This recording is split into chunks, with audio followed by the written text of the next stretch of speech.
Hello കൂട്ടുകാരെ, എല്ലാവർക്കും പുതിയ വീഡിയോയിലേക്ക് സ്വാഗതം. ഇന്ന് നമ്മൾ നോക്കാൻ പോകുന്നത് മലയാളത്തിലെ സാഹിത്യ അവാർഡുകളെക്കുറിച്ചാണ്. അപ്പോൾ USS പരീക്ഷയ്ക്ക് തയ്യാറെടുക്കുന്ന കൂട്ടുകാരെല്ലാം ശ്രദ്ധിച്ച് കേട്ടോളൂ. നമുക്ക് നേരെ ക്വസ്റ്റ്യൻസിലേക്ക് കടക്കാം അല്ലേ. ആദ്യത്തെ ചോദ്യം തന്നെ നോക്കാം. കേരള സർക്കാർ ഏർപ്പെടുത്തിയ പരമോന്നത സാഹിത്യ പുരസ്കാരം ഏതാണ്? എഴുത്തച്ഛൻ പുരസ്കാരമാണ്. ആദ്യമായി എഴുത്തച്ഛൻ പുരസ്കാരം നേടിയത് ആരാണ്? ശൂരനാട് കുഞ്ഞൻപിള്ളയാണ്. 1993 അദ്ദേഹത്തിന് ലഭിച്ചത്. ആദ്യമായി എഴുത്തച്ഛൻ പുരസ്കാരം നേടിയ വനിത ആരാണ്? ബാലാമണി അമ്മ. 1995 ബാലാമണിയമ്മയ്ക്ക് ലഭിച്ചത്. 2023 എഴുത്തച്ഛൻ പുരസ്കാരം ആർക്കായിരുന്നു? പ്രൊഫസർ SK വസന്തനായിരുന്നു 2023 എഴുത്തച്ഛൻ പുരസ്കാരം. 2024 എഴുത്തച്ഛൻ പുരസ്കാരം ആർക്കായിരുന്നു ലഭിച്ചത്? NS മാധവൻ.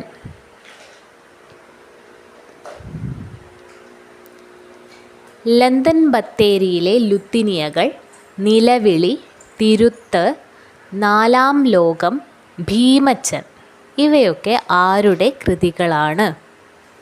ലന്തൻ ബത്തേരിയിലെ ലുത്തിനിയകൾ ഇതൊക്കെ ആരുടെ കൃതികളാണ്? NS മാധവൻ്റെ തന്നെയാണ്. ഹിഗ്യുറ്റ എന്ന കഥയൊക്കെ നിങ്ങൾ കേട്ടിട്ടുണ്ടോ? NS മാധവൻ്റെ കഥയാണത്.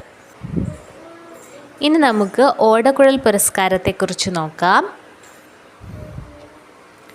മലയാള കവി G ശങ്കരക്കുറുപ്പ് ഏർപ്പെടുത്തിയ അവാർഡ് ഏതാണ്? ഓടക്കുഴൽ പുരസ്കാരമാണ്.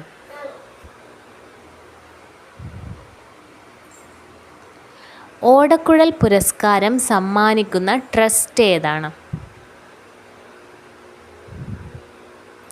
ഗുരുവായൂരപ്പൻ ട്രസ്റ്റ്.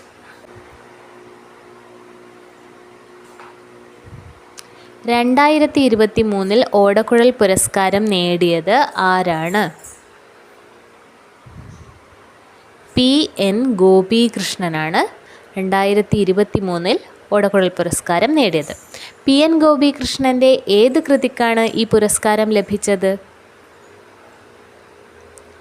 കവിത മാംസഭോജിയാണ്.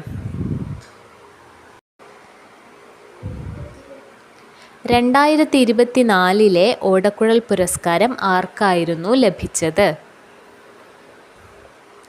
K അരവിന്ദാക്ഷൻ്റെ ഗോപ എന്ന നോവലിനായിരുന്നു. ഇനി നമുക്ക് വയലാർ അവാർഡിനെ കുറിച്ച് നോക്കാം. വയലാർ അവാർഡിൻ്റെ സമ്മാനത്തുക എത്രയാണ്? 1,00,000 രൂപയാണ് വയലാർ അവാർഡിൻ്റെ സമ്മാനത്തുക.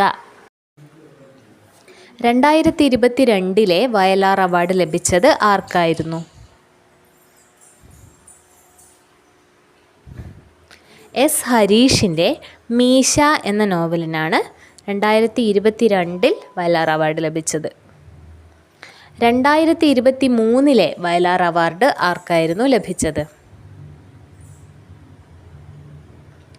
ശ്രീകുമാരൻ തമ്പിയുടെ ജീവിതം ഒരു പെൻഡുലം എന്ന കൃതിക്കാണ് 2023 വയലാർ അവാർഡ് ലഭിച്ചത്.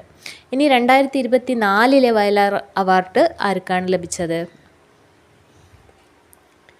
അശോകൻ ചെരുവിലിൻ്റെ കാട്ടൂർ കടവ് എന്ന നോവലിനാണ് 2024 വയലാർ അവാർഡ് ലഭിച്ചത്. അപ്പോൾ ഇന്നത്തെ വീഡിയോ ഇത്രയേ ഉള്ളൂ. വീഡിയോ ഇഷ്ടമായെങ്കിൽ ലൈക്ക് ചെയ്യാനും ഷെയർ ചെയ്യാനും അതുപോലെ നമ്മുടെ ഈ കുഞ്ഞു ചാനലൊന്ന് സബ്സ്ക്രൈബ് ചെയ്ത് സപ്പോർട്ട് ചെയ്യാനും മറക്കരുത്.